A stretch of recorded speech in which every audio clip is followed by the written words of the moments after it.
사도행전 3장을 보시면 여러분이 익히 알고 있는 한 사건이 등장을 하죠. 성전 미문 앞에 앉아있던 한 안진뱅이가 여느 날 어김없이 성전 미문 앞에서 구걸을 하고 있는 그 즈음에 베드로와 요한이 그 앞을 지나다 바로 이 사람을 만나게 됩니다. 그리고 베드로와 요한을 보았더니 안진뱅이는 그를 향하여서 도움을 요청을 합니다. 도움을 받아야 그날 양식을 먹을 수가 있고 살 수가 있습니다. 그래서 베드로와 요한에게 간청을 하였을 때 이때 베드로와 요한이 뭐라고 이야기를 합니까? 너가 기대하는 것처럼 생각하는 것처럼 나에게는 은과 금은 없다. 하지만 내게 있는 것을 주노니 나사렛 예수 이름으로 걸으라 라고 말씀하죠. 그리고 그 말씀이 끝나자마자 이 안진뱅이가 벌떡 일어나 성전 안으로 들어가 걷고 뛰며 하나님을 찬양하는 장면이 나옵니다. 그리고 그 장면을 보았던 많은 사람들이 이 놀라운 장면 앞에 몰려들게 되죠. 어떻게 된 일인가? 그리고 그곳에 몰려든 많은 사람들에게 베드로와 요한은 이야기합니다. 이 일이 가능한 이유가 어디 있는가? 바로 예수의 이름이다. 예수의 이름이다. 그리고 그 소문을 들었던 이제 종교 지도자들이, 당시 산헤드린 종교 지도자들이 그 이야기를 듣고 재판을 소집을 합니다. 괘씸죄에 걸린 겁니다. 결국 이 베드로와 요한은 소위 말해서 종교 재판을 받게 됩니다. 재판받는 자리에 끌려가서 이 베드로와 요한이 그 가운데 서게 되는데 한번 생각해 보세요. 죄가 없는 사람이다 할지라도 재판장에 끌려왔다는 것은 정말 간이 쫄깃쫄깃해지는 그런 자리이지 않겠습니까? 그런데도 불구하고 베드로와 요한은 그 자리 가운데 담대하게 이야기하기를 이렇게 말을 하죠. 12절 말씀 같이 한번 읽겠습니다. 같이 읽습니다. 시작. 다른 이로서는 구원을 받을 수 없나니 천하 사람 중에 구원을 받을 만한 다른 이름을 우리에게 주신 일이 없음이라 하였더라. 아멘. 구원받을 수 있는 그 이름을 다른 그 어떤 것도 우리에게 준 일이 없다. 오직 예수 이름밖에 없다. 라고 이야기를 하죠.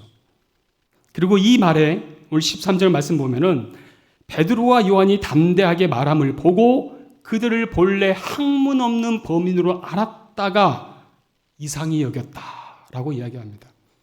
학문이 없는 범인으로 알았다. 당시 유대 사회에서는 학문이 없다라고 하는 것은 율법의 무식쟁이들이다라고 생각을 했습니다. 다시 말해서 당시 그 원로들이 생각할 때 베드로와 요한은 말 그대로 족보 없는 자들이었어요. 이 무식한 자들이 어떻게 이렇게 기탄 없이 말을 하는고 라는 생각이 그들 안에 있었다는 것입니다. 예상과 달리 베드로와 요한의 입에서 나온 말은 너무나 명확하고 분명했습니다. 그리고 확신에 찬 담대함과 흔들림 없는 믿음으로 선포하는 그들의 말에는 그 어떤 율법 전문가도 그 말 앞에 그 누구도 토를 달지 못했습니다. 특히 좀 전에 우리가 읽었던 말씀처럼 12절 말씀 보면은 다른 이로서는 구원받을 수 없다. 천하 사람 중에 구원을 받을 만한 다른 이름을 우리에게 주신 일이 없다. 라고 확신 있게 전합니다. 이 말을 듣던 이 원로들이 어떻게 이렇게 담대하게 전할 수 있는가? 과연 이 믿음은 어디에서 비롯되는가? 저는 오늘 이 시간에 저와 여러분들이 이 말씀을 통해서 이런 믿음을 소유한 저와 여러분 될 수 있기를 바랍니다. 여러분, 이 베드로와 요한이 이 같은 믿음을 가질 수 있었던 그 이유는 바로 어디서부터인가? 제가 처음 교회를 나갔을 때가 고등학교 1학년입니다. 고1 때 교회를 처음 나갔는데 제가 항상 다니던 동네 미장원 사장님이 머리카락을 자르러 갈 때마다 저에게 교회 가자고 계속 꼬시는 겁니다. 물론 남자 사장님이셨습니다. 저는 그럴 때마다 계속 거부를 했습니다. 저는 예수 믿을 운명이 아닙니다. 저는 아닙니다. 근데 그 사장님도 정말 끈질기셨어요. 끝내 저를 끌고 가셨어요. 교회 한번 가자고. 내일 주일이니까 교회 갑시다. 저를 데리고 갔습니다. 교회를 갔더니 너무 좋았어요. 거기에 이제 누님, 형님들이 있는데 이제까지 제가 경험해 보지 못했던 사랑을 막 부어주는데 이 교회는 이런 곳이구나. 저는 너무 좋았습니다. 그리고 나서 그렇게 신앙생활에 시작이 되면서 첫 수련회를 갔습니다. 첫 수련회를 갔는데 교회가 좀 뜨거운 교회였어요. 근데 제가 거기서 충격을 받은 게 어떤 충격을 받게 되냐면 보통 수련회를 하게 되면 낮에는 프로그램을 하고 저녁에 집회를 하지 않습니까? 집회를 하는데 목사님 말씀이 끝나고 기도회를 하는데 소위 말해서 방언을 하잖아요. 막 큰 소리로 기도를 하더니 막 방언을 하고 막 통역을 하고 막 그러는데 제가 그 모습에 은혜를 받은 게 아니라 무서웠어요. 충격을 받았습니다. 이거 뭐지? 이게 그 사람들이 말하는 이 광신 집단인가? 막 그런 생각이 든 거예요. 충격을 받았습니다. 솔직히 말하자면 첫 번째 수련회에서는 은혜를 못 받았어요. 그러니까 무서웠습니다. 충격이었어요. 수련회가 끝나고 나서 제가 두 번째 충격을 받았습니다. 어떤 충격을 받았냐면 그렇게 함께 기도하고 방언하고 기도롭게 뜨겁게 기도했던 사람들이 수련회를 갔다 와서 변한 게 아무것도 없더라고요. 말도 행동도 똑같은 거예요. 은혜를 받았는데 왜 사는 건 똑같지? 똑같이 좋지 않는 말을 하고 행동을 하지? 저는 그게 두 번째 충격이었습니다. 어떻게 저럴 수가 있지?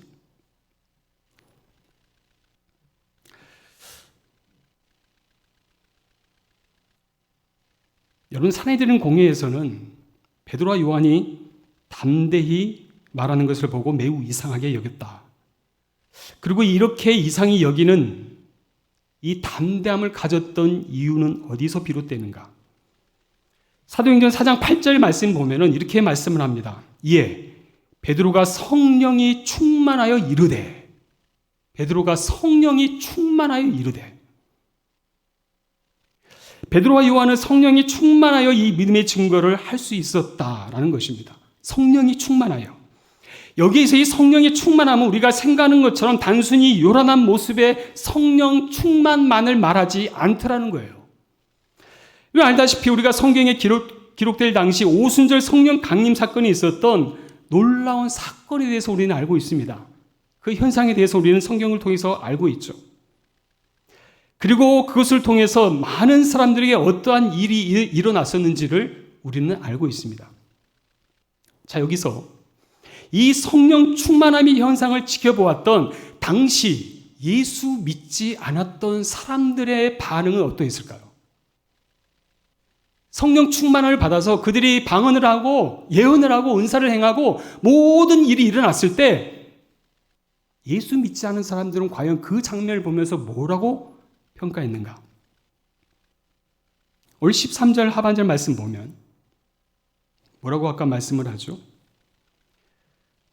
본래 학문 없는 범인으로 알았다가 이상히 여기며 정말 이상하다. 정말 이상하다. 여러분 보세요. 이 기이한 현상의 이상함을 느꼈던 사람들의 의구심은 누굴 통해서 그 의구심을 풀 수 있었느냐? 바로 제자들을 통해서 그 실마리를 찾게 됩니다. 오늘 13절, 14절 말씀에 다시 한번 13절, 14절 같이 한번 읽겠습니다. 13, 14절입니다. 시작. 그들이 베드로와 요한이 담대하게 말함을 보고 그들을 본래 학문 없는 범인으로 알았다가 이상히 여기며 또 전에 예수와 함께 있던 줄도 알고 또 병 나은 사람이 그들과 함께 서 있는 것을 보고 비난할 말이 없는지라. 아멘. 여러분 보세요. 지금 이 산헤드린 공회에 있던 원로들이 매우 이상함을 감지합니다. 야, 이거 뭐지?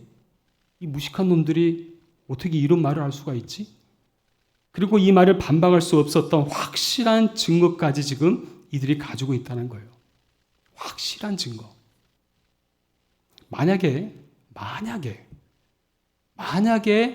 베드로와 요한이 성령 충만함의 현상만을 그들에게 보였다면, 그리고 오늘 12절 말씀을 그들에게 들려줬다면 아마 그 자리에 있었던 사람들은 이렇게 반응할 겁니다. 저는 미친 자들. 미쳐서 지금 헛소리를 하는구나. 신성모독을 하는구나. 라는 생각을 했을 것입니다. 그런데 보세요. 지금 이 베드로와 요한의 모습을 보고 그 어떤 누구도 그를 향하여서 반박할 자가 없다는 거예요. 반박할 자가 없어요. 왜 그렇습니까? 확실한 믿음의 증거가 있다는 거예요. 뭡니까? 첫 번째는 하나는 이들이 전에 예수와 함께 있던 자들이라는 거예요. 예수와 함께 있던 자들이다. 그리고 두 번째 증거는 뭐라고 이야기합니까? 병 나았던 사람이 함께 있었다. 예수와 함께 했던 자들, 그리고 병 나음의 증거가 그들 가운데 지금 있다라는 거예요. 확실한 믿음의 증거를 가지고 있다는 사실입니다. 당시 오순절 성령 강림 사건을 경험했던 사람들은 성령의 충만함의 결과를 요란한 종교적 현상이 아닌 확실한 믿음의 증거를 가지고 있었다라는 거예요. 이 확실한 증거가 있었기 때문에 사람들은 이렇게 반응을 합니다. 14절 하반절 말씀에 뭐라고 말합니까? 비난할 말이 없는지라. 비판할 말이 없는지라. 여러분, 이 말을 가지고 반대로 한번 물어볼까요? 비난할 말이 많다. 비판거리가 많다. 그 이유가 무엇일까요? 왜 지금 한국 교회가 위기라고 말하고 사람들에게 기피하고 싶은 것이 교회가 되었을까요? 최근에 저희 교회에 나온 한 형제가 그 이야기를 하더라고요. 목사님, 한국에서 유학 간다고 하면 유학을 다녀온 선배들이 하나같이 하는 말이 있습니다. 이거 무슨 말인 줄 아세요? 하나같이 하는 말이 유학 나가면 절대 한인교회 가지 마라. 절대 한인교회 가지 마라. 세뇌를 할 정도로 계속 이야기를 한대요. 절대 가지 마라. 이 교회가 언제부터 그렇게 됐을까요? 14절 말씀 보면은 지금 성령 충만한 자들 향하여 비난할 말이 없었던 이유가 어디 있습니까? 사람들이 성령 충만을 받은 사람들이 예수와 함께 있는 것도, 그리고 이들을 통해서 안전뱅이가 일어나는 기적을 보았다. 성령 충만을 받은 자들을 통해서 이들이 보았던 것은 바로 확실한 믿음의 증거였다라는 거예요. 이를 본 사람들은 그를 통해서 비난할 거리를 찾지 못했다는 겁니다. 비난할 거리를 찾지 못합니다. 여러분 보세요. 세상은 지금도 우리에게 묻습니다. 너의 믿음의 증거가 무엇이냐? 우리의 믿음의 증거는 교회 안에 요란한 구호도 화려한 장식도 삶에 아무런 변화 없는 종교의 모습이 아닙니다. 여러분, 세상은요, 우리가 성령이 충만한 사람인지 아닌지 몰라요. 교회에서 방언을 하든 예언을 하든 갖가지 은사를 가지고 있든 간에 세상 사람들은 관심이 없습니다. 성경 공부를 얼마나 많이 했고 금식 기도를 얼마나 많이 했는지 관심 없습니다. 그러나 한 가지, 세상이 한 가지 분명히 알 수 있는 것은 저 사람 사는 모습을 보면 예수 믿는 사람 같다. 교회에서 직분을 맡은 사람이 할지라도 세상 사람들의 인식에는 직분으로 기억되는 것이 아니라 저 사람이 예수 믿는 사람이냐 그렇지 않는 사람인가 라고 기억이 됩니다. 여러분에게 믿음의 증거가 무엇입니까? 제가 알고 있는 한 권사님이 가정에 어려움이 있었습니다. 남편이 하던 사업이 부도가 나서 집안에 온갖 빨간 딱지가 다 붙었습니다. 사는 게 정말 힘들게 됐습니다. 신방을 하는데 권사님이 신방 갈 때마다 펑펑 우시는 거예요. 감당하기 어렵지 않습니까?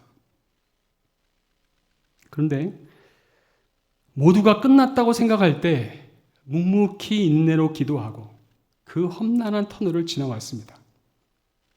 많은 사람들이 이상하게 생각했습니다. 어떻게 저 어려움을 극복했을까? 이 어두운 터널을 지나오면서 이 장면을 지켜봤던 많은 사람들이 그 권사님을 통해서 보았던 것은 역시 예수 믿는 사람은 저렇게 견디는구나. 저걸 감당해내는구나. 비록 겪고 싶지 않은 힘든 일이지만 그럼에도 불구하고 내 안에 계신 예수 그리스도가 나의 주님이 되시고 내 인생의 인도자 되심을 믿기 때문에 우리는 이 거친 길을 걸어갈 수 있는 것입니다. 그리고 그 되어진 일을 통해 사람들이 비로소 보게 되는 것이 그래, 망한 것 같지만 저 사람이 믿는 예수 때문에 다시 일어서는구나. 사랑하는 성도 여러분, 이것이 바로 믿음의 증거이지 않겠습니까? 여러분의 자녀들이 믿음의 증거가 될 수 있습니다. 물론 믿음의 유산은 될지언정 믿음은 절대 유전되지 않습니다. 이 말씀은 부모의 믿음이 자녀의 믿음을 대신할 수 있다는 것이 아니라는 것입니다. 하지만 부모의 믿음의 영향을 받은 자녀들은 고스란히 믿음을 유산으로 기업을 얻게 되는 것입니다. 이 또한 믿음의 증거입니다. 전에 알고 있던 어느 집사님께서 자녀가 아들이 있었는데 중학교 때 사춘기를 너무 힘들게 겪은 거예요. 이 자식이 술, 담배하고 가출하고 별 사고를 다 치는 겁니다. 한 번은 제가 교회를 들어갔는데 교회 화장실에서 화장실이 4층에 있었거든요. 근데 교회 화장실인데 연기가 나는 거예요. 불이 났나? 누가 담배를 피우고 있는 겁니다. 가서 잡았죠. 너 이리 와. 여기가 어딘데 이 자식아 여기서 담배를 피니? 그래서 제가 이제 물었죠. 너 어디 살아? 너 누군데 여기서 담배 피우고 있어? 이놈이 자신 있게 이야기합니다. 네, 저 누구누구 집사님 아들인데요. 그만큼 얘가 속된 말로 꼴통이었어요. 교회에서도 그 집사님 아들 그러면 모두 손가락질 할 정도로 그렇게 속을 많이 썩였습니다. 근데 그 집사님께서 새벽마다 무릎 꿇고 눈물로 기도하십니다. 아들을 위해서. 이 아들이 빨리 정신 차리고 믿음 생활 잘 할 수 있도록 기도합니다. 나중에 돌아오더라고요. 대학 가고 직장에 들어가서 지금 잘 살고 있습니다. 믿음으로 잘 살아내고 있어요. 이 또한 믿음의 증거입니다.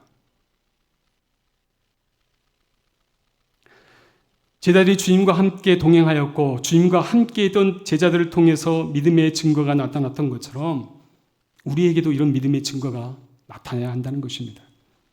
우리 사랑하는 성도 여러분, 나의 믿음을, 나의 성령 충만함을 무엇으로 증명하시겠습니까?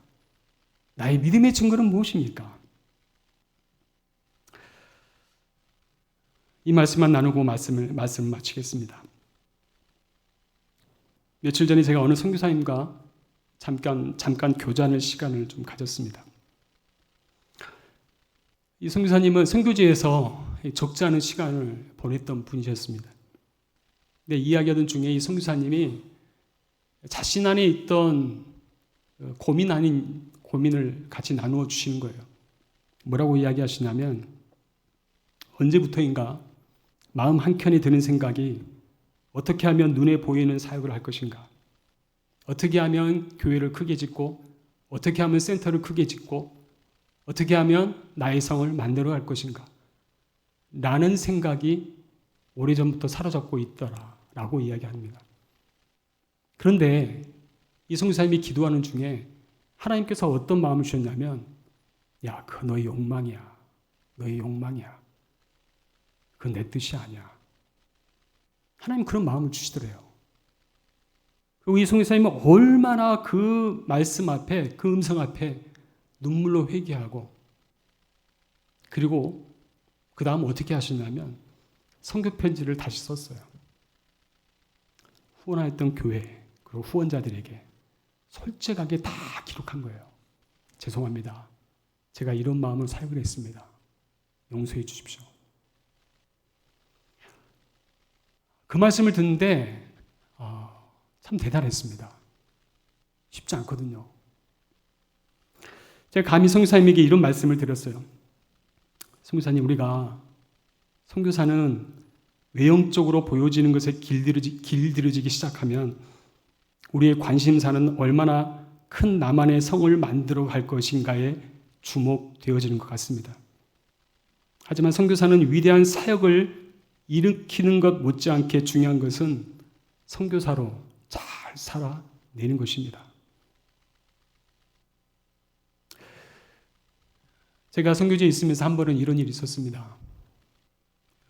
태국 현지 교육자인데 제가 그 교육자와 같이 이런저런 이야기를 하다가 다른 현지 교육자였어요. 다른 선교사님 밑에서 일하시는 분이셨는데 저한테 그런 말을 하는 거예요. 자기는 자기하고 같이 사역하는 한국 선교사를 존중하지 않는데요. 마치 회사의 오너 같은 느낌이 든대요. 자기네서 사역은 같이 몸을 담고 있긴 하지만 존중은 하지 않습니다. 그런 이야기를 하는 거예요.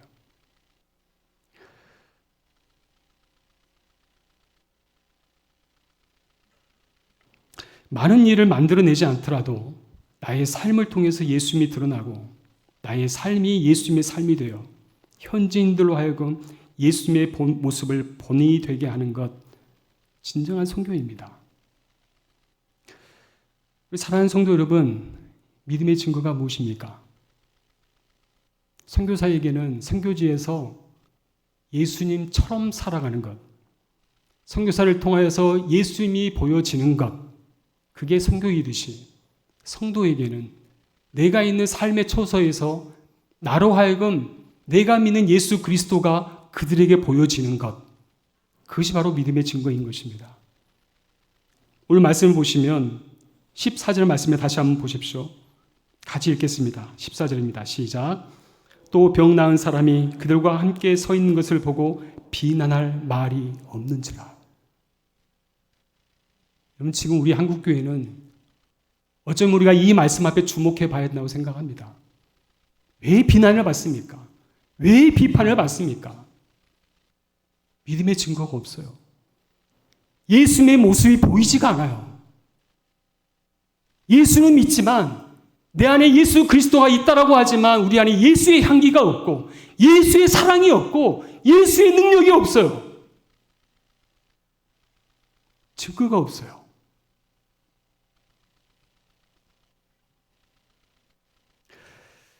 요란한 찬양과 기도와 외식이 아니라 나를 통해 예수를 보게 되고 나를 통해 믿음의 증거가 나타날 때 세상은 말하게 될 것입니다. 당신의 모습을 보니 하나님 살아 계신 것 같습니다. 이 시간 바라옵기는 저와 여러분들이 우리의 삶을 통해서 많은 믿지 않는 사람들에게 당신을 보아하니 정말 하나님 살아 계신 것 같습니다.